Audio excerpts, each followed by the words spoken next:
அளவுக்கு பப்ளு, அப்ப இந்த பப்ளு வச்சு தான் நான் ஸ்டார்ட் பண்ணது. அவ கொஞ்சம் சின்ன வயசுல இந்த மரம் ஏறுறது அந்த மாதிரி பண்ணிக்கிட்டே இருப்பா. அது போட்டு அது நிறைய பேருக்கு பிடிச்சி அவங்க அக்கா இன்னும் நீங்க வீடியோ போட ஆரம்பிங்க அப்படின்னு சொன்னனால அந்த நேம் அப்படியே மாத்தி கொண்டு வந்துட்டு. சூப்பர்ல. அதாவது சாதாரணமாக எங்கேயோ ஆரம்பித்து வச்சது எங்கேயும் கொண்டு வந்து முடிச்சு, அதுவும் இந்த சண்டையெல்லாம் பார்க்கும்போது அடே எங்கள் அப்பா இந்த சண்டையை பார்க்கும்போது அங்கே போய் வந்துட்டு ஒரு ஸ்வீட்டு கொண்டு வந்து கொடுக்குறது, பிஸ்கட் கொடுக்க ஓடி போய் ஒவ்வொருத்தவங்களும் ஒரு ஆர்ப்பாட்டம்.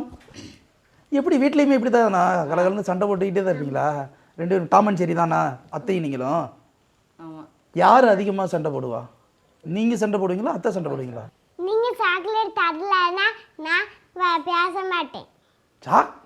நீங்க வந்தது சாக்லேட் தரேன். இது ஒரு லஞ்சம் மாதிரில இருக்கு. சாக்லேட் கொடுக்கணுமோ? சாக்லேட் கொடுத்தா தான் பேசுவீங்களோ? என்கிட்ட இல்லையே, பேச மாட்டீங்களா? வாய் திறந்து சொல்லு. Please please please.